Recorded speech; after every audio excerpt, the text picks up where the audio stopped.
Good evening.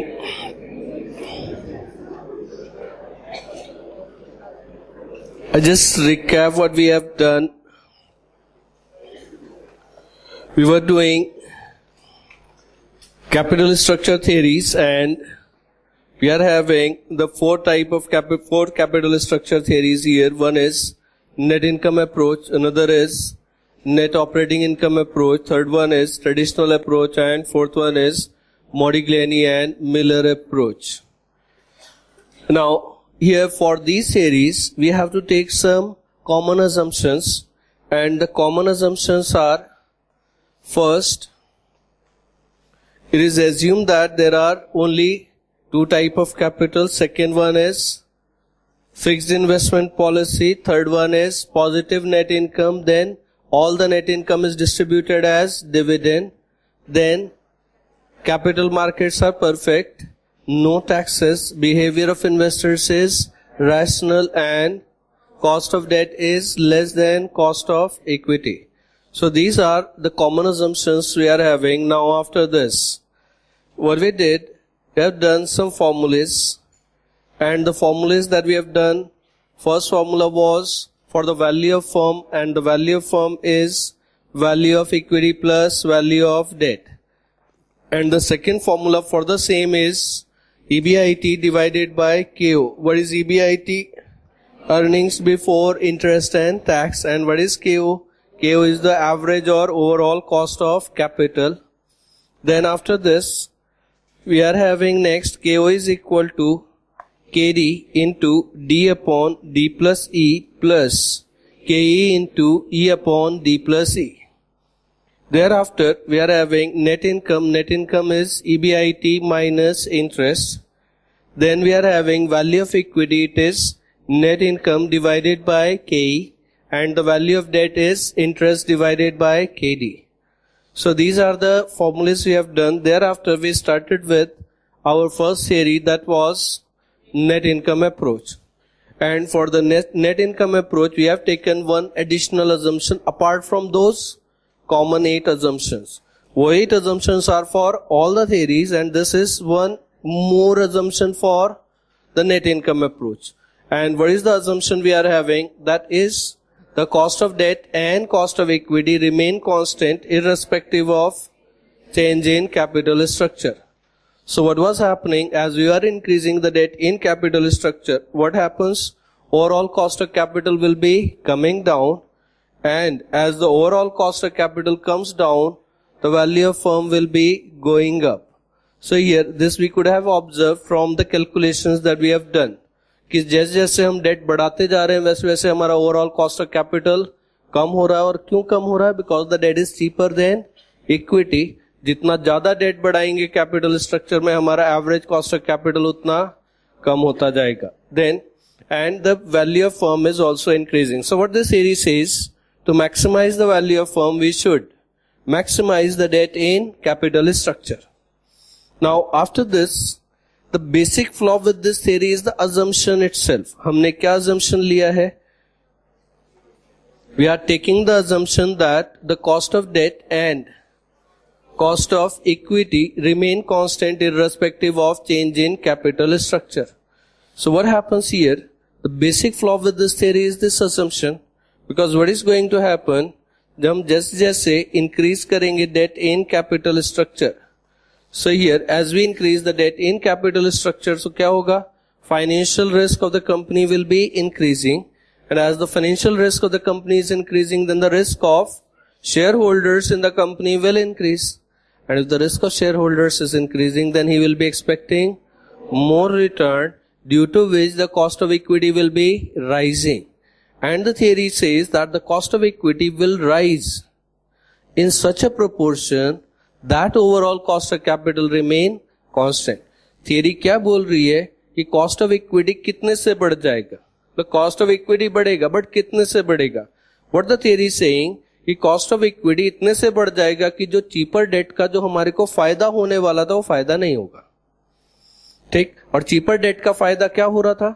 That overall cost of capital was coming down, so फायदा नहीं होगा, due to which what is going to happen?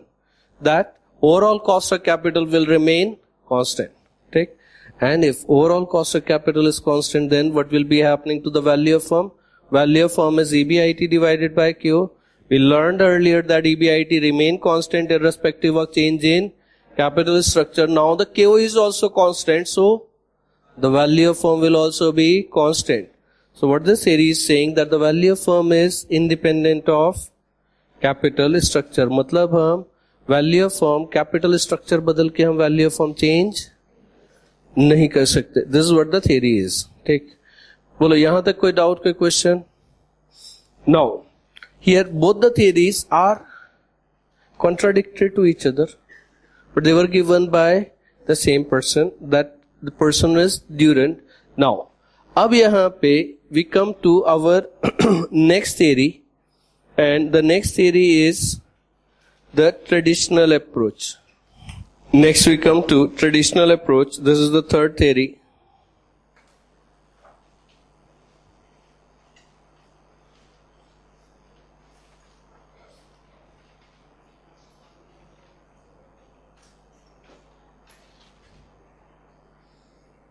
Traditional approach. Now अब यहां पे क्या हो रहा था? नेट इनकम अप्रोच में what the theory is saying कि अगर हमारे को वैल्यू ऑफ फर्म बढ़ानी है तो क्या होगा? हमें क्या करना चाहिए? डेट बढ़ाना चाहिए. जितना ज्यादा डेट होगा उतनी ज्यादा वैल्यू ऑफ फर्म होगी. ठीक. And then the net operating income approach क्या बोलती है कि कैपिटल स्ट्रक्चर बदल के हमारा वैल्यू ऑफ फर्म पे कोई इंपैक्ट होगा नहीं. ठीक. नाउ अब यहां पे नेट इनकम अप्रोच में एक्चुअल में कैसा हो रहा था? Net operating income, net income approach में कैसा था? Cost of debt and cost of equity was constant. That was a assumption कि ये कांस्टेंट रहेंगे. But net operating income approach में जैसे जैसे हम डेट बढ़ा रहे थे वैसे वैसे कॉस्ट ऑफ इक्विटी प्रोपोर्शनेटली बढ़ रहा था. कितना कॉस्ट ऑफ इक्विटी बढ़ रहा था? So that it was offsetting the impact of cheaper debt, and as it was offsetting the impact of cheaper debt, so overall cost of capital was constant. This is what we're having here. Now अब यहां पे जो traditional theory है इनकी दोनों का लगभग combination है. Look, how many of you are investing in the stock market? कितने लोग स्टॉक मार्केट में इन्वेस्ट कर रहे हैं? एक हाथ उठा रहा था, उसने भी नहीं उठाया. ठीक, 2 लोग. अब तो मोदी आ गया, अब इन्वेस्टमेंट करना शुरू कर दो. नाउ सही हियर एक्चुअल में रेशियो धीरे धीरे 2008 के बाद में सब्सटेंशियली कम हो गया. 2008 के पहले when I used to ask how many are investing in the stock market, कम से कम 10% of the class used to say that they are investing in stock market. 2008 के बाद से retail investor, small investors market से निकल गए, उसमें से बहुत कम वापस आए. नए ज्वाइन करने वाले तो बहुत ही कम है. ठीक. Now this is actually telling you the actual state of the stock market. Index नहीं बता रही कि स्टॉक मार्केट किधर जा रहा है. स्टॉक इंडेक्स भले ही किधर भी बढ़ रहा हो, but the real estate of the stock market is here. जब तक स्मॉल इन्वेस्टर, ऑर्डिनरी इन्वेस्टर का पार्टिसिपेशन नहीं है स्टॉक मार्केट में, सो कुछ भी दिखता रहे that is not real thing. ठीक. नाउ सो अब हमारा स्टॉक मार्केट किस पे? It is driven by the FIIs, DIIs, foreign institutional investor, domestic institutional investors. And उसमें स्मॉल इन्वेस्टर के लिए एक्चुअल में बहुत ज्यादा स्कोप नहीं बचा रह जाता. बट धीरे धीरे करके हम भी सीखेंगे कि कैसे how we can become good investor. हमारे सिलेबस का पार्ट है. ठीक. एंड जब नया सिलेबस आएगा तो उसमें कैपिटल मार्केट्स तो अलग ही सब्जेक्ट होगा. ठीक. मीन्स रहेगा तो हम अभी भी डेप्थ में ही पढ़ेंगे. ऐसा नहीं है कि हम उन चीजों को सुपरफिशियली करेंगे. Still we will be doing them in depth. ठीक. शायद तो भी जब तक सिलेबस आएगा तब तक वो क्या लेवल होगा मालूम नहीं. बट हम जो अभी भी पढ़ने वाले हैं ऐसा नहीं होगा कि ऐसा ऊपर ऊपर से फॉर्मूला देख लिया और स्टॉक मार्केट एक्चुअल में होता क्या है वो हमारे को मालूम भी नहीं है. Will try our best. जो हमारे पास लिमिटेड टाइम अवेलेबल है, बिकॉज कैसा है सिलेबस खत्म भी करना है. एंड क्योंकि स्टूडेंट्स फाइनल पे तो एकदम ऐसा नेक टू नेक बैचेस रहते हैं, ये खत्म होगा तो दूसरा, एक दिन भी इधर हुआ तो उधर पे एक लेक्चर छूटने वाला है. And this is what the problem, क्योंकि टाइम इज द कंस्ट्रेंट. अब कैसा है, आउट स्टेशन से आए, 4 महीने की 6 महीने की लीव लेके आए, उसमें सब खत्म भी करना है. एंड यहाँ पे एडवांटेजेस कि इस कॉम्प्लेक्स में there's a shopping mall of classes and her brand के 2-4 शॉप मिल जाते हैं. मीन्स हर सब्जेक्ट की 2-4 शॉप अवेलेबल है, कोई भी किधर भी जाओगे एंड सब अच्छे. ठीक, it is the choice of the consumer ultimately. Now this is the biggest advantage. ऐसा पूरे इंडिया में कहीं नहीं है, बाकी दुनिया का मालूम नहीं. ठीक, क्योंकि बाहर, इंडिया के बाहर सीए के क्लासेस तो चलते नहीं, बट पूरे इंडिया में ऐसा कहीं नहीं है. And this is actually very good.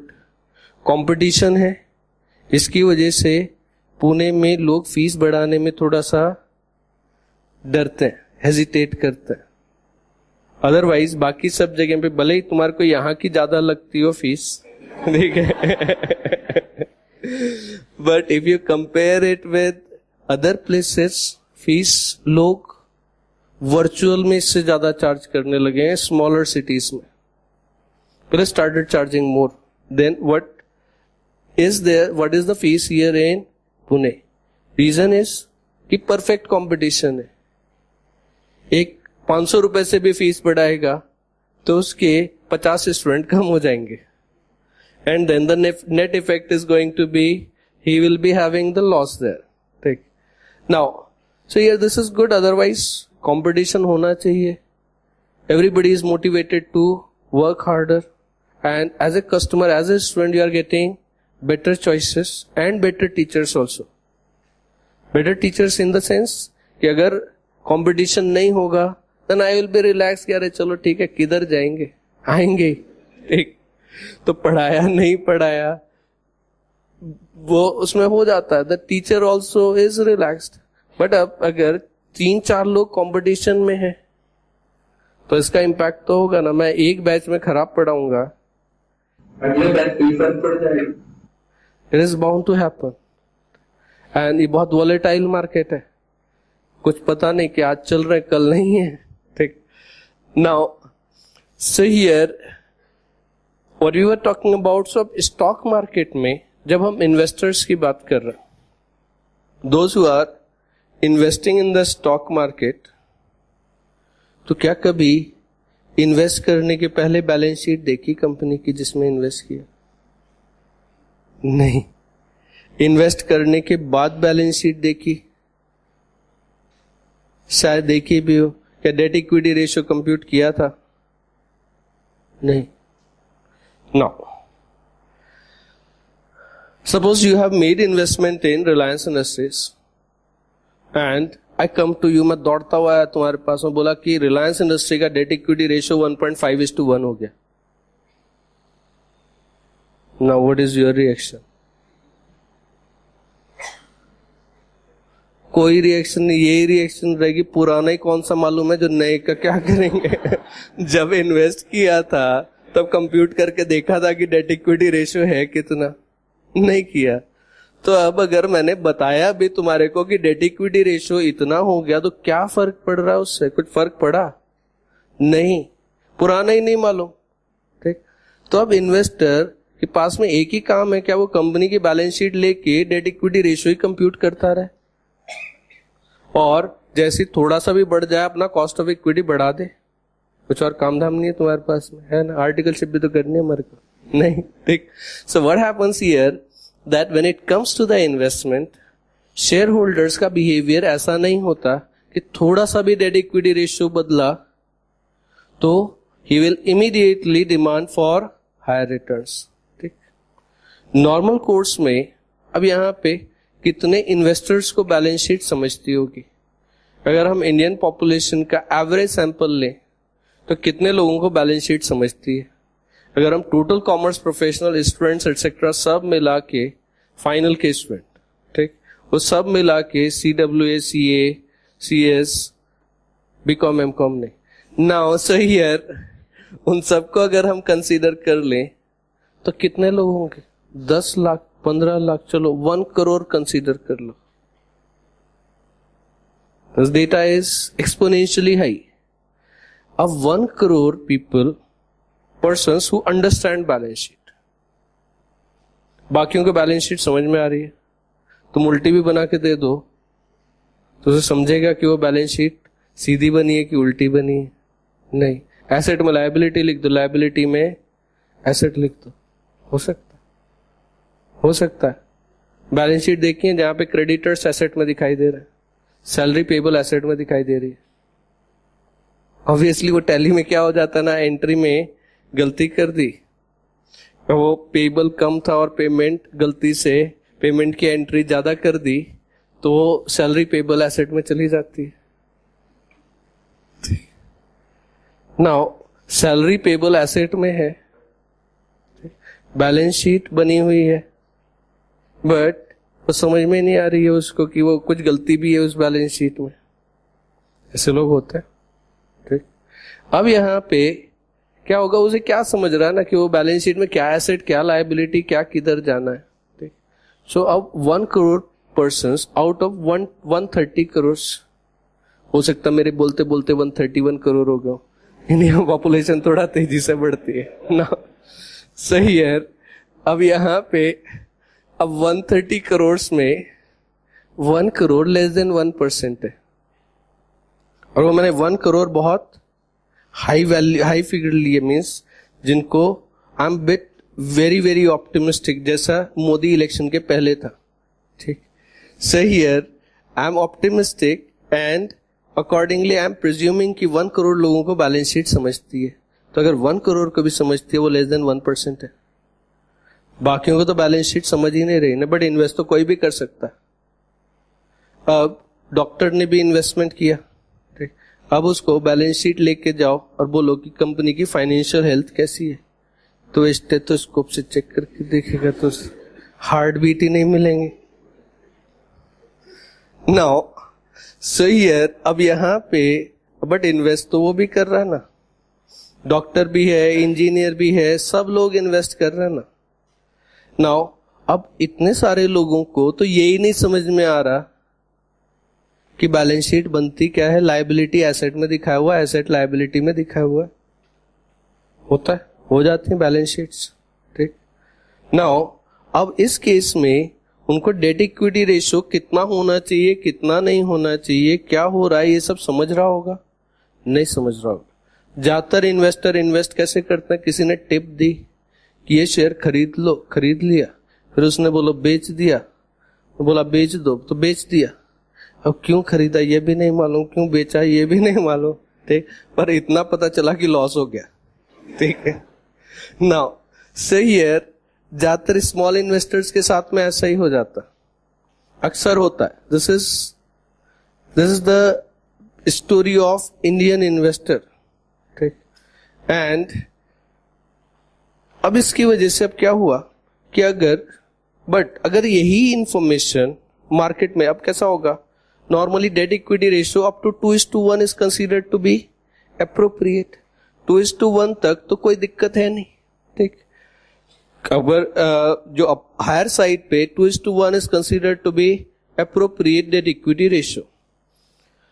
अब अगर कंपनी का डेट इक्विटी रेशियो 2:1 से कम है, so it is okay, and will it become a news in the market? नहीं, it is not going to become a news in the market. तो अब अगर न्यूज बनी नहीं रही है ये मार्केट में, तो क्या इन्वेस्टर को पता चल रहा होगा कि कंपनी का डेट इक्विटी रेशियो बढ़ रहा है कि घट रहा है? नहीं, वो तो घर पे आराम से सो रहा है, उसे क्या पता कि कंपनी का डेट इक्विटी रेशियो कितना हो गया।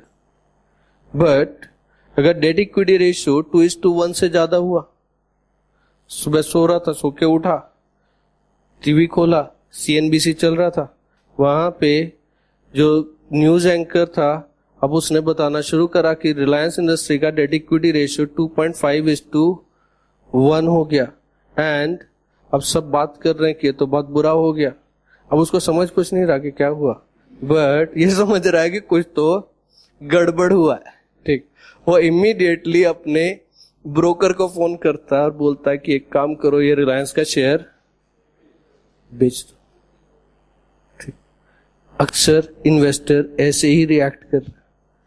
2:1 था तो आराम से सो रहा था, उसे मतलब नहीं कि डेट इक्विटी रेशियो किधर जा रहा है।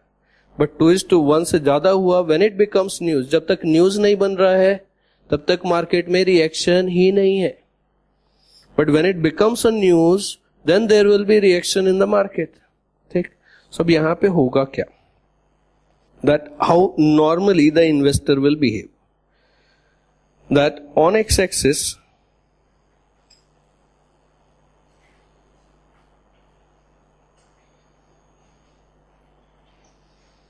on x-axis we are taking the debt equity ratio.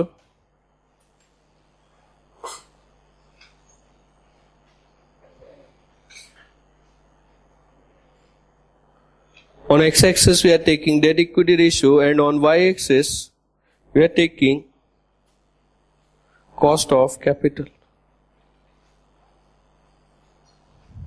ठीक। Now what is going to happen here? अब यहां पे क्या होगा, that as we increase the debt equity ratio of the company initially, so अगर कंपनी का शुरुआत में अगर डेट इक्विटी रेशियो चेंज होता है तो क्या होगा, the risk perception of the shareholder about the company may not be changing. Up to 2:1 is this bad? No. So पहले 1:1 था, 1:1 से बढ़ के 1.25:1 हो गया. Is this bad? Will it become a news in the market? No, it's not going to become the news in the market. So whether the shareholders are going to have any reaction for this, they are not going to have any reaction for this. 1.5:1 हो गया. Is this bad? No, it is also not bad. ठीक. So क्या होगा, शुरुआत में जब company का date equity ratio बढ़ रहा होगा तो शेयर होल्डर का रिस्क परसेप्शन बदलेगा ही नहीं. ठीक. क्यों? क्योंकि उसको शायद तभी मोस्ट ऑफ द केसेस पता ही नहीं चलेगा कि कंपनी का डेट इक्विटी रेशियो, मतलब वो तो चेंज होता ही रहता है ना, कभी थोड़ा बोरो कर लिया, कभी रीपेमेंट कर दिया, तो कम ज्यादा तो डेट इक्विटी रेशियो होता ही रहता है. This is the normal business. Is this point clear? Take now. So initially what is going to happen, the cost of debt and cost of equity will remain constant, क्योंकि अगर share holder का risk perception नहीं बदलेगा so he is not going to expect more return, due to which the cost of debt and cost of equity will remain constant even though there is increase in the debt in capital structure. But if the debt equity ratio goes beyond a certain point, अब यहां पे अगर debt equity ratio एक limit cross करके ऊपर चला गया, then what happens? Then the risk perception of the shareholders will change. But उस केस में ऐसा बिहेवियर नहीं रहेगा कि वो प्रोपोर्शनेटली ज्यादा रिटर्न एक्सपेक्ट करेगा. How the reaction of the investor will be the panic reaction. मतलब सो के उठे, वैसे भी देर से सो के उठने की आदत थी, सीए थोड़ी न कर रहा था, सुबह 6 बजे क्लास है. नाउ सो हियर वो 9 बजे सो के उठा, टीवी खोला एंड रिलायंस के बारे में न्यूज चल रही थी and they were talking about कि डेट इक्विटी रेशियो कंपनी का बहुत बढ़ गया है, अब पता नहीं कंपनी डूब जाएगी, सरवाइव करेगी नहीं करेगी. Talking about lot of other ratios also, and अब वो इन्वेस्टर पैनिक कर रहा है. उसको एग्जैक्टली समझा नहीं कि क्या हुआ क्यों हुआ, but he is coming to know कि कुछ तो गड़बड़ हुआ. This what he came to know. So what he will be doing, अब यहां पे उसका पैनिक रिएक्शन आएगा, and the panic reaction will be that he will start selling the shares of the company. Actually what is going to happen, look, ऐसा practically होता है. Look, you might have heard about the company Unitech. Unitech के सुना? So one of the bigger real estate companies of India. ठीक. उनका इस area में बहुत ज्यादा प्रेजेंस नहीं है, but north and other side they are having lot of presence. In 2008-9 their debt equity ratio actually crossed 3:1. जो रियल एस्टेट कंपनीज की आज भी हालत खराब है, and DLF is facing problem. Almost every real estate company is facing difficulty at this moment. तो just वो hold करके बैठे हुए हैं अपने आप को, जस्ट एक ट्रिगर चाहिए। The moment that trigger is there, वो सिर्फ अभी एक कॉन्फिडेंस है उनमें कि मोदी आया है तो अच्छे दिन भी आएंगे, इस उम्मीद पे अभी तक वो रुके हुए हैं। अदरवाइज अगर कांग्रेस वापस से जीत जाती थी या फिर हंग पार्लियामेंट होता था, market would have already crashed. अभी तक तो मार्केट क्रैश हो चुका होता था। लगभग 1 लाख फ्लैट्स पुणे में खाली है, अनसोल्ड है। मुंबई में अराउंड 2.5 लाख फ्लैट की इन्वेंट्री, अनसोल्ड इन्वेंट्री पड़ी हुई है। Then if you take NCR region, Delhi region, वहां पे 4-5 लाख फ्लैट उधर खाली पड़े होंगे। Then Bangalore, Chennai, if you consider all these big cities, there will be around 10 to 15 lakh flats unsold. ये जो कंस्ट्रक्टेड फ्लैट हैं जो सेल नहीं हुए, पैसा लग गया बट सेल नहीं हो पाया। So what happens in that situation? वहां पे पोजीशन होगी क्या? अब किसी भी मोमेंट पे अगर रिवाइव नहीं हुआ मार्केट, और मेरे को बहुत ज्यादा चांसेस नहीं लग रहे रिवाइवल के, बिकॉज कोई भी पॉजिटिव इंडिकेटर अभी तक है नहीं कि इकोनॉमी रिवाइव होनी शुरू हुई है। Just need one sell off, like in 2008 it was actually insolvency of the Lehman brother, that was the trigger point. Crisis actual में 2006-07 से स्टार्ट हो चुका था। प्रॉब्लम्स वर देयर, मार्केट में न्यूज आती थी, मार्केट क्रैश करता था, फिर ठीक है, फिर पॉजिटिव न्यूज कुछ आया, वापस रिकवर करता था। But the moment the Lehman Brothers, that was one of the bigger investment banks of the world, when they filed for insolvency, that was the trigger point, and then the sell off started. Then investors started exiting from the market. And यहां पे मुंबई में और Delhi and NCR region में तो investor ज्यादा, real buyers कम है। People sitting with huge amount of black money, उन्होंने क्या करा हुआ? They have parked their black money in the real estate. Mumbai में 20-80 का रेशियो चलता है, बहुत कॉमन है, ठीक? 20 white, 80 black. We are sitting with black money. If we are sitting with cash, तुम प्राइस कितना भी नेगोशिएट कर लो। Same is the case with the Delhi also. And these means वहां पे भी कैसा है? If you know the builder, you can negotiate the price. If you are sitting with the cash, आज की डेट में अगर कैश लेके सामने बैठा है तो कोई भी बिल्डर डिस्काउंट देने को तैयार होगा, and you will be doing the transaction at your own terms. This is what the position is. Just need to have money, because उनका कॉस्ट ऑफ फाइनेंस इतना ज्यादा हो गया, 2% 3% पर मंथ पे बोरो करके बैठे, पैसा लगा हुआ है, बिक नहीं रहा वो फ्लैट या फिर जो प्रॉपर्टी है. एंड जो कमर्शियल डीएलएफ जैसी कंपनी, वो मेनली कमर्शियल स्पेस में थे. शॉपिंग मॉल्स बंद हो रहे हैं, बिग बाजार धीरे धीरे करके उनकी चेन्स बंद होती चली जा रहे हैं, एक के बाद में एक बंद होते जा रहे हैं. विशाल मेगा मार्ट बंद हो गया. देन बहुत सारे और जो रिटेल में थे, क्योंकि कमर्शियल स्पेस तो किसको जाता है, जो मैक्सिमम है तो वो रिटेल में ही जाता है ना. Now if the retail is not doing well, और उसका one of the reason is this online mega stores, क्योंकि उनकी कॉस्ट बहुत कम हो जाती है, so they are flourishing. And जो रियल पे यहाँ पे जो एक्चुअल सेल करने वाले थे, वो मार्केट से धीरे धीरे करके खत्म होते जा रहे हैं, क्योंकि कॉम्पीट नहीं कर पा रहे. It is there. एंड अब उसकी वजह से उनके भी क्या हो रहा है, कॉम्प्लेक्सेस खाली होते चले जा रहे हैं. This is what is happening here. So when it comes to the market here overall, तो मार्केट में आज सच कोई बहुत एंथुजियाज्म नहीं है, एक्सेप्ट फॉर स्टॉक मार्केट. अब वो भी वहां पे आके अब एक पॉइंट पे आके स्टेबल हो गया है. यहां से कोई बहुत ज्यादा राइज करने का कोई भी ट्रिगर नहीं है. यहां से market will remain flat. 8,000 to 8,800, 900, this is what the range at this moment will be. And this is what I foresee, that next 6 months to 1 year this range may be there unless otherwise there is some trigger coming. क्योंकि जो भी market में news आने वाली थी positive वो सब आ चुकी है. अब इसके बाद में मार्केट में और कुछ खराब न्यूज आने की प्रोबेबिलिटीज ज्यादा है. सो किस मोमेंट पे मार्केट क्रैश करेगा, बट ऐसा बहुत ज्यादा क्रैश कर जाएगा वो भी नहीं होगा. क्यों? क्योंकि सिस्टम में लिक्विडिटी अवेलेबल है. Investment banks, etc., they are sitting with the cheaper funds.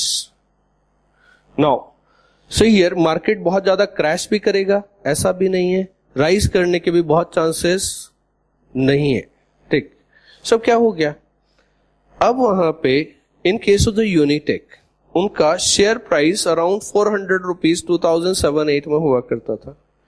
जैसे ही मार्केट में न्यूज आई कि उनका डेट इक्विटी रेशियो 3:1 को क्रॉस कर गया on the basis of market value, and they were having 9,000 crore rupees debt outstanding जो वो रीपे करने की पोजीशन में नहीं थे. And immediately the sell off in the share started.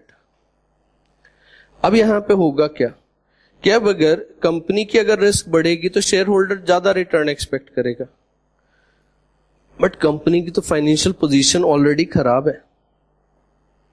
ठीक. तो कंपनी क्या ज्यादा रिटर्न दे पाएगी? नहीं. अब अगर वो ज्यादा रिटर्न नहीं दे पाएगी तो इन्वेस्टर क्या करेगा? शेयर सेल कर देगा. प्राइस कम होगा तो रिटर्न ज्यादा आएगा. कैसा होता है? लोग, अगर मैं एक शेयर खरीदता हूं 100 रुपीज पे और तुम वही शेयर खरीदते हो 50 रुपीज पे. ठीक. अब कंपनी ने अगर डिविडेंड दिया, कंपनी का डिविडेंड या अर्निंग्स पर शेयर सपोज 10 रुपीज है, तो दोनों को 10 रुपीज मिलेगा ना. ठीक. मैं 100 रुपीज पे कर रहा हूं, मेरे को भी 10 रुपीज मिला, तुमने 50 रुपीज पे करा एंड तुम्हारे को भी 10 रुपीज मिला. अब मेरे लिए रिटर्न कितना है? 10%. तुम्हारे लिए रिटर्न कितना है? 20%. सो क्या होता है, जब प्राइस डिक्लाइन करता है तो एक्चुअल में इन्वेस्टर का रिटर्न बढ़ता है. ठीक. सो कॉस्ट ऑफ इक्विटी का जो स्टॉक मार्केट में लिंक देखोगे तो प्राइस से है. अगर प्राइस शेयर का गिर रहा है इसका मतलब शेयर होल्डर रिटर्न ज्यादा डिमांड कर रहा है. Expected return is inversely proportional to the price of the stock. अगर इन्वेस्टर रिटर्न ज्यादा एक्सपेक्ट कर रहा है तो इसका मतलब प्राइस कम पे करेगा. रिटर्न कम एक्सपेक्ट कर रहा है तो प्राइस ज्यादा पे करेगा. कोई भी वैल्यूएशन ले लो उसमें डिनोमिनेटर है एक्सपेक्टेड रिटर्न. ठीक. नाउ अब यहां पे क्या हुआ, जैसे ही पता चला मार्केट में कि इसका डेट इक्विटी रेशियो एडवर्स हो गया है and they are having the debt of rupees 9,000 crore which they may not be able to pay off, then market में सेल ऑफ स्टार्ट हुआ. And within 1.5 month 400 rupees से share का price गिर के 25 rupees आ गया. ठीक. अगर उस टाइम पे अगर हम यहां पे ग्राफ देखते कि ग्राफ कैसा रहेगा, सो graph will be like this. जो प्राइस ऑफ शेयर है वो एकदम it is going in this way. ठीक. सो अगर प्राइस इस वे में इस फॉर्म में जा रहा है तो रिटर्न कैसा जाएगा? रिटर्न या फिर expected return is cost of equity. Is this point clear? तो जो प्राइस का पैटर्न है वो ऐसा प्रोपोर्शनेटली डिक्लाइन नहीं होता कि इन्वेस्टर धीरे धीरे सेल ऑफ स्टार्ट करेंगे. जब मार्केट में रिएक्शन आती है तो शार्प रिएक्शन आती है, या तो रिएक्शन होती ही नहीं, but the moment the reaction of investor start it is normally a sharp reaction. And due to this what is going to happen, the price will be falling down sharply, means the investors are expecting return substantially high. वो investor जो बहुत risk लेने को तैयार है वही invest करेगा उसमें. Is this point clear? जिसको लगता है कि मैं 25 पे खरीदूंगा और डबल हो गया प्राइस तो 50 पे बेच दूंगा, सो क्या रिटर्न एक्सपेक्ट कर रहा है? वो हाई रिटर्न 100% रिटर्न एक्सपेक्ट कर रहा है. सो हियर इस तरीके के इन्वेस्टर इन्वेस्ट करेंगे. अदरवाइज जो नॉर्मल इन्वेस्टर्स हैं they will be exiting, they will be selling the shares. Is this point clear? तब क्या होगा, जो कॉस्ट ऑफ इक्विटी है क्या वो प्रोपोर्शनेटली राइज करने वाला है? नहीं. Cost of equity will be rising exponentially high. कैसे राइज करेगा? Cost of equity will be rising exponentially high. Is this point clear? ठीक। क्या होगा, जैसा हमने नेट ऑपरेटिंग इनकम अप्रोच में लिया था ऐसा स्ट्रेट लाइन में राइज कर रहा था, ऐसा नहीं। कॉस्ट ऑफ इक्विटी कैसे राइज करेगा? ऐसो एक्सपोनेंशियली जाएगा। थोड़ा सा भी रिस्क में चेंज हुआ, उसके बाद में जैसी थोड़ी सी और खराब न्यूज आएगी और ज्यादा रिटर्न इन्वेस्टर एक्सपेक्ट करेंगे। Is this point clear? Now but debt, cost of debt will still remain same. ठीक। बट अब होता क्या है कि जो प्रोवाइडर्स ऑफ डेट है वो भी हमने net income approach, net operating income approach दोनों जगह एज्यूम करा था कि cost of debt will remain constant. But होगा क्या कि बियॉन्ड अ सर्टेन लिमिट जो प्रोवाइडर्स ऑफ डेट हैं, बैंक्स हैं, फाइनेंशियल इंस्टीट्यूशंस हैं, वो सब क्या करते हैं? They also start demanding higher returns. उनको क्या करते हैं? उनकी रेटिंग रिड्यूस कर देते हैं। ठीक। अब रेटिंग, अब क्या होता है, इनके ज्यादातर लोन तो फ्लोटिंग रेट लोन रहता है। फ्लोटिंग रेट लोन कैसा हो गया? वो बेंचमार्क प्लस सर्टेन परसेंटेज। ठीक। एंड दैट ऑल्सो, वो जो सर्टेन परसेंटेज है that also depends on the rating of the company. So वहां पे अगर कंपनी की रेटिंग खराब हो गई, अब अगर बैंक को लगा कि कंपनी में रिस्क ज्यादा है तो क्या बोलेंगे? या तो पैसा वापस करो, ठीक, या फिर तुम एक काम करो कि रेट ऑफ इंटरेस्ट ज्यादा दो। इन केस ऑफ द यूनिटेक या फिर इन कंपनीज के केस में एक्चुअल में होता क्या है कि जो प्रमोटर्स हैं at the time of taking the loan, वो क्या करते हैं, जो प्रमोटर के खुद के शेयर्स हैं वो मॉर्गेज कर देते हैं बैंक के साथ में। अब क्या हुआ, जब मॉर्गेज करा तो उस टाइम पे उस शेयर की वैल्यू थी 400 रुपीज। अब वो शार्पली डिक्लाइन हो गया, 25 रुपीज आ गया, तो वैल्यू ऑफ सिक्योरिटी कम हो गया ना। अब bank obviously they will panic. जो मैनेजर रहेगा जिसने लोन दिया है, obviously he is going to panic. आज की डेट में तो बैंक क्या करते हैं, अपने एम्प्लॉइज के खिलाफ एफआईआर करवा देते हैं कि इन्होंने फ्रॉडलेंटली लोन दिया। एंड क्योंकि जैसी एनपीए होता है, क्योंकि अब सब तरफ से प्रेशर है। पहले तो कैसा होता था, जो सरकारी बैंक है ठीक है, लोन दिया, एनपीए हो गया, कोई बात नहीं। बट अब क्या होता है, अगर लोन दिया है, एनपीए हुआ, बहुत ही खराब लोन था, तो बैंक क्या करती है, उस बोरोअर के अगेंस्ट में तो एफआईआर करती है, अपने खुद के मैनेजर या स्टाफ के अगेंस्ट में भी एफआईआर कर देते, क्योंकि दोनों के मिले बिना तो लोन होना नहीं था ना। अगर फ्रॉडलेंट लोन है कि मींस अगर आदमी बहुत ही चालाक था, that is a different thing. But फिर भी एज अ बैंक मैनेजर तुम्हारे को तो ड्यू डिलिजेंस करना ही चाहिए था। And most of the cases जहां पे फ्रॉडलेंट लोन होता है उसमें बैंक मैनेजर भी मिला होता है। सो क्या करते हैं, वो अपने स्टाफ के अगेंस्ट में भी एफआईआर करते हैं, और साथ में जो उस कंपनी का ऑडिटर है उसके अगेंस्ट में एफआईआर नहीं होता, बट उसके अगेंस्ट में नेग्लिजेंस का केस फाइल करते हैं, क्योंकि उसने एक्चुअल में कोई क्रिमिनल कॉन्स्पिरेसी वहां पे नहीं है। वहां पे उसके केस में क्या होगा, नेग्लिजेंस का केस आएगा। ठीक। So here all those things are there. अब यहां पे क्या हुआ, अब जो सिक्योरिटी दी है उसकी जो अब कैसा है, वैल्यूएशन कैसे करा होगा, 400 रुपीज का शेयर है, उसकी वैल्यू उन्होंने क्या करा होगा, 50% पकड़ी होगी, 200 रुपीज, उसके अकॉर्डिंग वैल्यूएशन करके उन्होंने लोन दे दिया होगा। अब लोन दिया 200, सपोज 400 का शेयर था, उसका 50% लोन दिया। नॉर्मल कोर्स में बैंक क्या सोचेगा कि चलो शेयर का प्राइस गिरा भी तो कितना गिरेगा, 50% से गिर जाएगा। ठीक, 50% 40% उसका लोन दिया होगा। बट अगर 400 का शेयर 25 पे आ जाएगा तो उधर तो सिक्योरिटी बची ही नहीं ना, वो तो एडिक्वेट सिक्योरिटी ही नहीं बची, तो वो तो लॉस एसेट होने लग जाएगा। एनपीए तो ऑलरेडी हो चुका होगा, इसके पहले रीपेमेंट कर कहां से पा रहे होंगे, एनपीए पहले हो गया होगा। अब तो वो सिक्योरिटी भी कम रह गई, लॉस एसेट जैसा हो गया। अब उनको फंड्स चाहिए, तो पहला तो बैंक प्रोवाइड करेगा नहीं फंड्स अगर और फंड्स प्रोवाइड करेगा तो बैंक क्या बोलेगा कि रेट ऑफ इंटरेस्ट अब सब्सटेंशियली हाई लगने वाला है। ठीक। In case of the Kingfisher, it has happened. They demanded for more loan. State Bank of India, they were the lead manager, क्योंकि कैसा, इतने बड़े लोन में कंसोर्शियम फाइनेंसिंग होती है। एक सिंगल बैंक इतना बड़ा लोन नहीं करता, 3 4 5 बैंक मिलके लोन करते हैं, उसमें एक बैंक लीड मैनेजर रहता है. So State Bank was lead manager, and because Vijay Mallya he is having lot of political influence also, he is a independent Rajya Sabha member also, and he is having a political influence. अब उसमें political influence है, so he pressurise the government, and the government pressurized the State Bank of India. The State Bank of India was actually to some extent was willing to give more money, but जो बाकी banks थे, जो बाकी के private banks थे, उन्होंने मना कर दिया. They said कि पहले अपनी इक्विटी बढ़ाओ, कम से कम 20% से खुद की इक्विटी बढ़ाओ, मतलब पहले अपना पैसा लगाओ और फिर हमारे से पैसा मांगने आओ. Now the Vijay Mallya can't say that he is not having money. He is having money because his other business is doing well, और वो तो बिजनेस अच्छा चलेगा ही.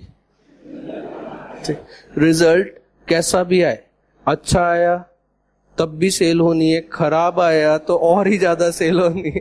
ठीक. So that is a perpetual business, तब उसमें तो कहीं कोई इंपैक्ट आना नहीं है. Now so he is having money, but he was not willing to put his own money at risk. So banks refuse. So जो बाकी के बैंक्स थे उन्होंने क्या बोला कि 20% से पहले अपनी इक्विटी बढ़ाओ, then we are ready to give you the loan. So here he thought कि ही विल ब्रिंग. सो यहां पे क्या हो गया कि जो बैंक्स हैं, बैंक्स को भी लग रहा है कि अब यहां पे इन्वेस्टमेंट रिस्की हो गया, so they are also demanding higher returns. So क्या होगा, जैसा हम नेट इनकम या नेट ऑपरेटिंग इनकम अप्रोच के केस में सोच रहे थे कि कॉस्ट ऑफ डेट कांस्टेंट रहेगा, तो कॉस्ट ऑफ डेट कांस्टेंट नहीं रहेगा एक लिमिट के बाद. नॉर्मली बैंक की रिएक्शन स्टॉक मार्केट की रिएक्शन के बाद आती है. पहली रिएक्शन कहां आएगी, स्टॉक मार्केट में आएगी, और उसके बाद में रिएक्शन कहां आएगी, बैंक या फाइनेंशियल इंस्टीट्यूशन से आएगी. Is this point clear? So here in this situation what is going to happen, that the cost of debt also starts rising here. So यहां पे क्या होगा, cost of debt will also be increasing. Now what is the position here? Initially when cost of debt and cost of equity, when cost of debt and cost of equity both are constant, जब cost of debt cost of equity दोनों constant है, तब क्या हो रहा है, then what is happening, then this is similar to net income approach. Net income approach में हमारा assumption क्या था, that cost of debt and cost of equity will remain constant irrespective of change in capital structure. ठीक. Thereafter what is happening, the cost of debt is constant, but the cost of equity is rising. So this situation is similar to net operating income approach. Net operating income approach के case में क्या है कि cost of debt constant रहेगा, but the cost of equity will be rising. But here afterwards it is different. यहां पे cost of debt भी rise कर रहा है and cost of equity is also rising. So what will be happening in this situation? यहां पे अब होगा क्या, in this case, अब यहां पे जहां पे cost of debt and cost of equity both are constant, then what is going to happen? Then the net income approach will apply here. And net income approach क्या बोलता है? When the cost of debt and cost of equity are constant, what it says? That overall cost of capital will be coming down as we increase the debt in capital structure. तो शुरुआत में क्या होगा, initially what is going to happen here in this situation, that this overall cost of capital will be coming down as we increase the debt in capital structure. ठीक. As we increase the debt in capital structure, this overall cost of capital will be coming down. Now, after this, what is going to happen? Then it will stabilize. Cost of equity is rising, but the cost of debt is constant. Then the overall cost of capital will be stabilizing. But when the cost of debt and cost of equity both are rising, then overall cost of capital will also start rising. So here, what is going to happen? As overall cost of capital, अब यहाँ पे क्या होगा इस situation में?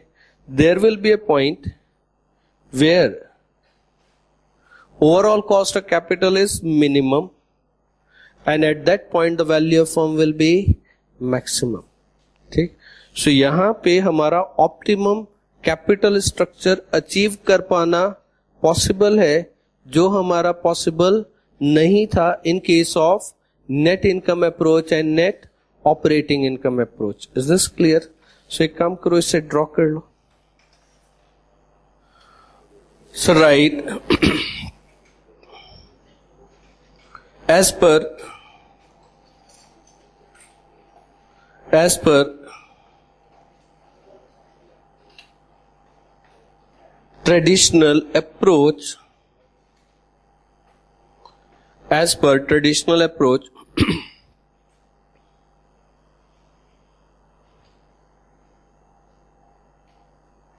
as we increase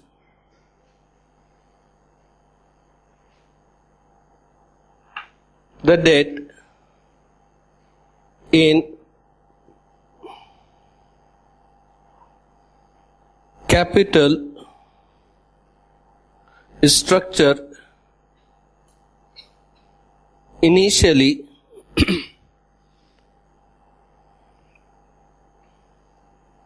risk perception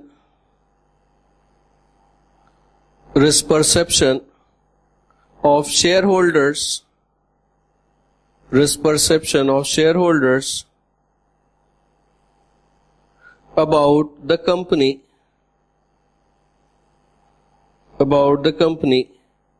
may not be changing,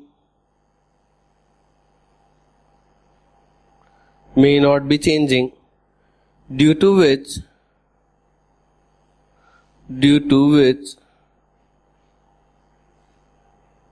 cost of debt and cost of equity will remain constant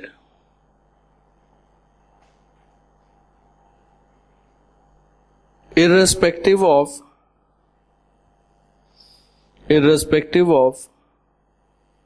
change in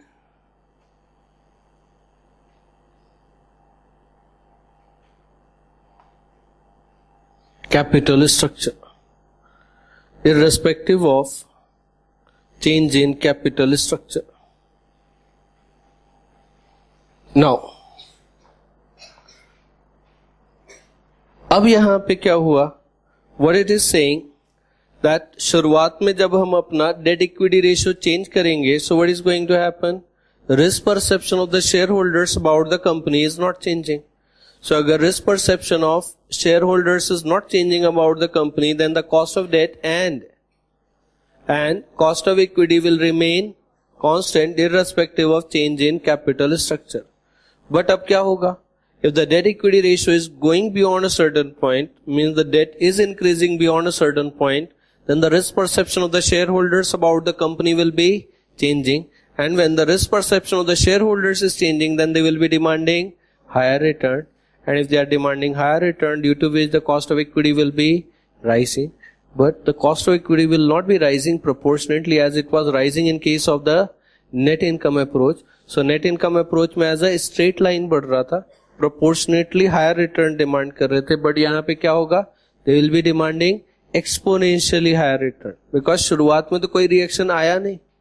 जब reaction आया तो panic reaction आया. So they will be thinking कि company बहुत risky हो गई and we should expect more return. So cost of equity will be rising exponentially high. Take, say here, right, when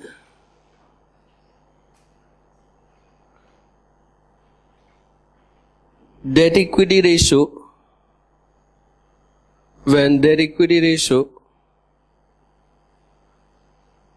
goes beyond a certain point,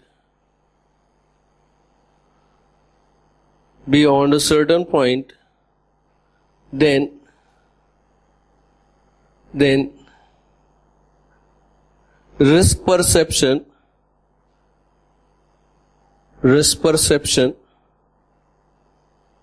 of shareholders will be changing, and they will demand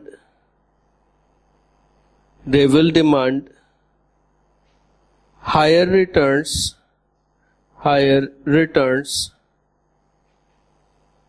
due to which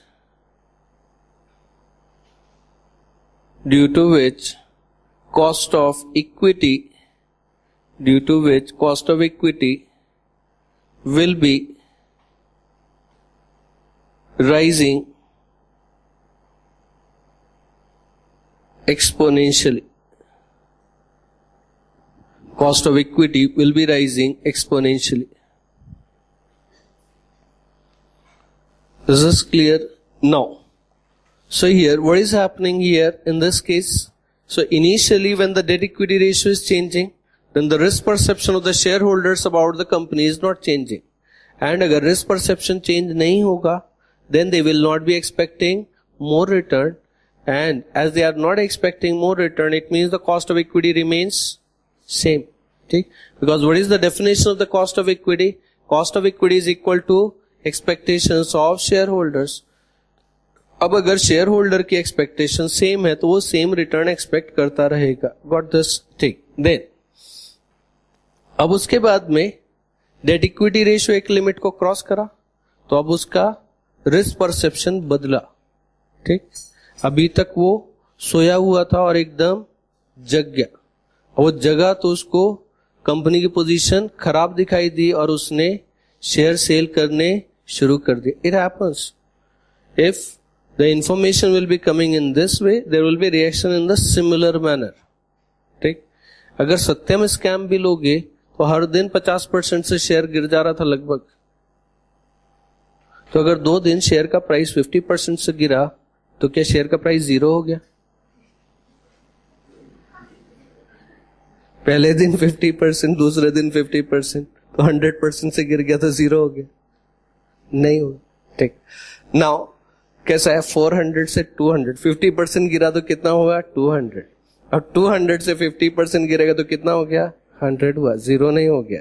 so here what happens that the stock, वो तो reason अलग था, वो date equity ratio का नहीं था. But when we were talking about the situation here, Unitech का हो गया, इवन डीएलएफ के तो डायरेक्टर्स को सेबी ने बैन कर दिया है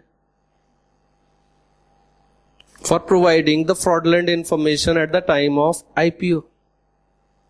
उन्होंने गलत इंफॉर्मेशन प्रोवाइड करी और उसकी वजह से क्या हुआ? शेयर का वैल्यूएशन उन्होंने बहुत हाई रखा. ₹2 face value share they have issued for ₹550. उसका आधे पे भी नहीं पहुंच पाता वो शेयर. Think about the investors. So और वो क्या हुआ? जो इंस्टीट्यूशनल इन्वेस्टर्स थे वो तो पूरा रिसर्च करके इन्वेस्ट करते हैं, बट उन्होंने इंफॉर्मेशन डेटा ही गलत प्रोवाइड करा. तो डेटा गलत प्रोवाइड करा तो उसके वजह से ओवर सब्सक्राइब हुआ था आईपीओ, ओवर सब्सक्राइब हुआ था. एंड वो भी थर्ड टाइम पे जाके डीएलएफ का आईपीओ सब्सक्राइब हो पाया था. मींस एक्चुअल में कैसा होता है? इतने बड़े IPO, I think they came with 18,000 या 20,000 करोड़ का आईपीओ लेके आए थे. कुछ तो भी इतना ही बड़ा अमाउंट था. मीन्स या तो 12,000 या फिर कुछ तो भी 10,000 करोड़ से बड़ा आईपीओ था. अब इतने बड़े आईपीओ के लिए you need to have good market condition. अभी जब आज की डेट में अभी अगर तुम देखोगे तो कंपनीज बहुत नए आईपीओ के साथ में आ रही हैं. क्या बहुत सारे एज सच अभी ठीक है मार्केट रिवाइव करा तो कुछ कंपनी आईपीओ के साथ में आई, बट जब मार्केट डिक्लाइन करता तो companies don't come with the IPO. तो आईपीओ का मतलब इनिशियल पब्लिक ऑफर, मतलब कंपनी अपने शेयर बेच रही है ना इन्वेस्टर को, तो इन्वेस्टर खरीदने के मूड में होने भी तो चाहिए. ठीक. क्या हुआ? अब डीएलएफ जैसी कंपनी हम जानते कैसे हैं? आईपीएल की वजह से. ठीक. और डीएलएफ ने आईपीएल को स्पॉन्सर क्यों करा? अपने आईपीओ के लिए। Look, DLF may be the biggest real estate company of India, but who was knowing DLF before IPL? They were having the presence in Delhi, Gurgaon, Faridabad, that region they were having the presence. But who was knowing DLF in Mumbai?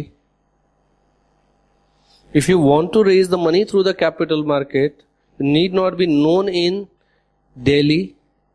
ठीक, वहां पे वाड्रा से जान पहचान काम नहीं करती है अगर आईपीओ रेस करना है।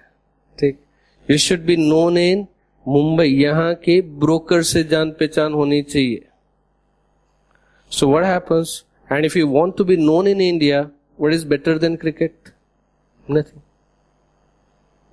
सो उन्होंने पहले क्या करा? पहले एक इंडिया और साउथ अफ्रीका की सीरीज थी, वो स्पॉन्सर करी। बट अब साउथ अफ्रीका में जाके तो इंडिया की धुलाई हो जाती है,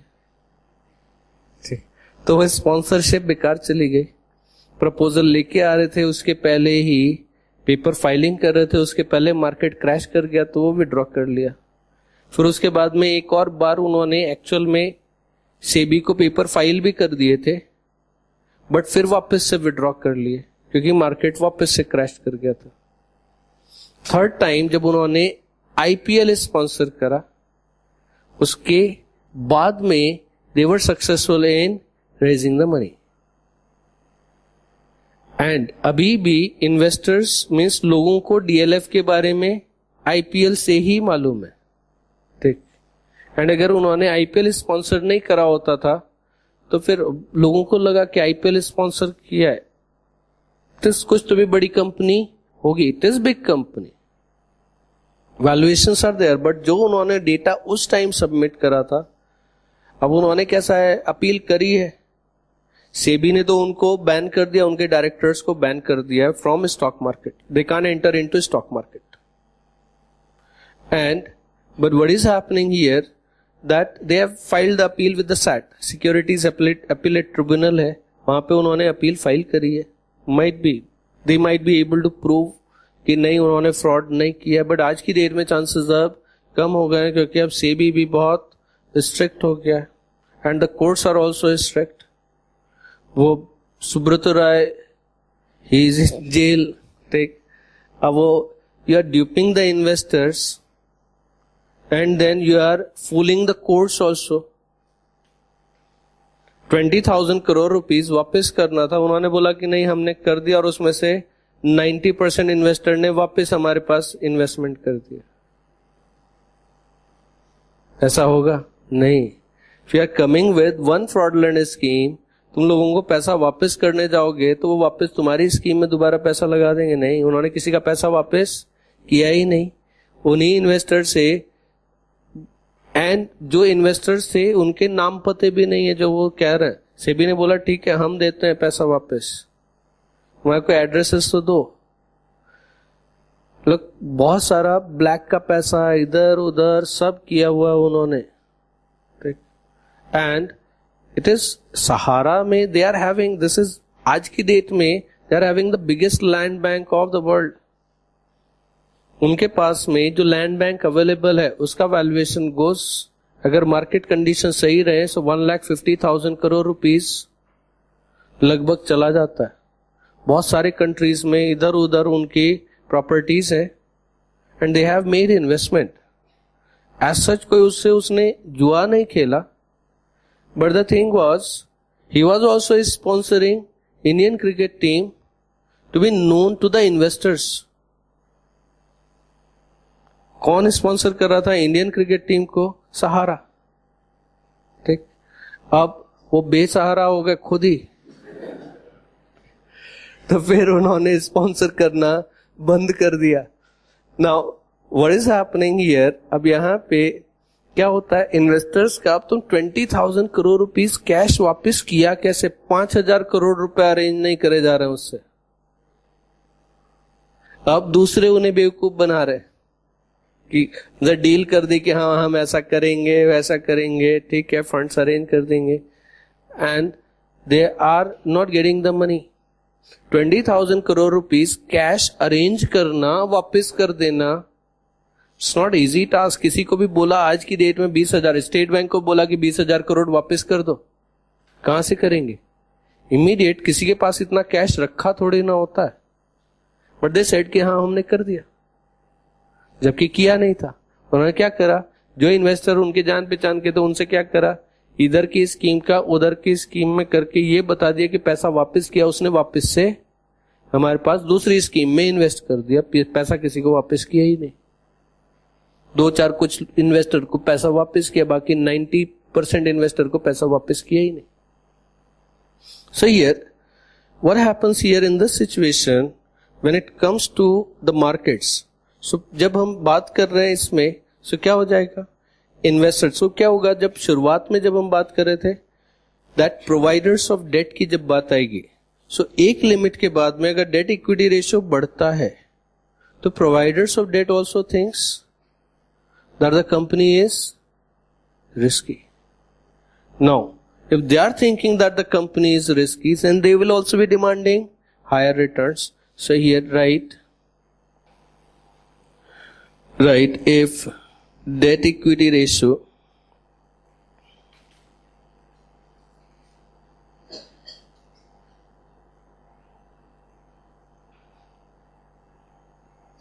goes up further, then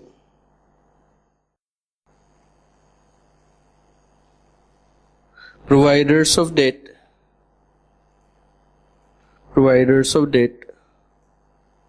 also think that company is risky and they also demand higher returns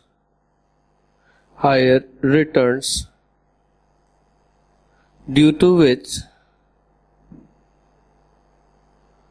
cost of debt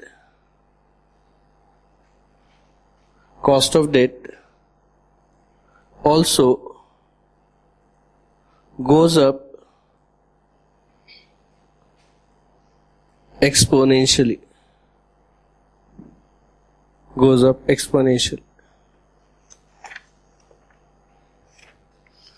This is clear. तो अब इसकी वजह से क्या होगा कि शुरुआत में when cost of debt and cost of equity both are constant, then what is going to happen? When cost of debt and cost of equity both are constant, then what will be happening? The overall cost of capital will be coming down. When cost of equity is rising but the cost of debt is constant, then the overall cost of capital will be stabilizing a bit. And when the cost of debt and cost of equity both are rising, then overall cost of capital will also be rising. Is this point clear? Now, so here write initially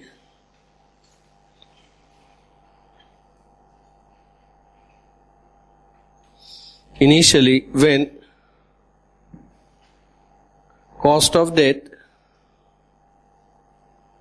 and cost of equity both are constant,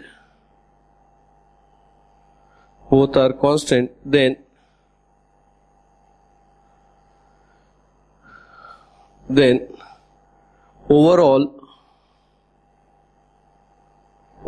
cost of capital will be coming down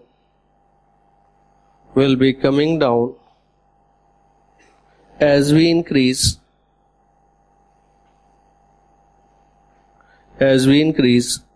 the debt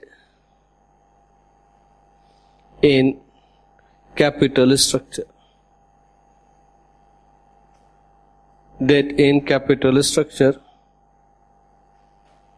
Thereafter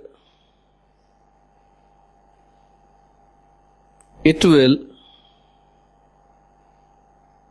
stabilize and will be going up when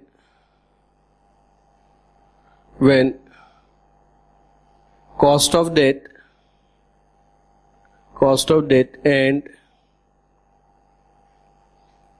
cost of equity both are rising.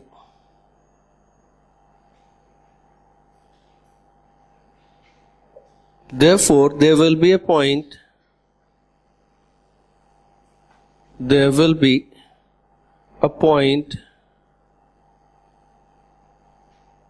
where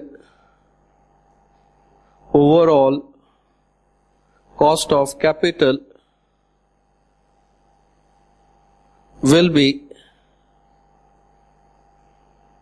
minimum, and at that point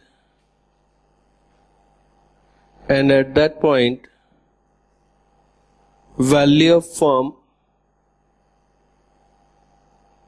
will be maximum, and at that point value of firm will be maximum.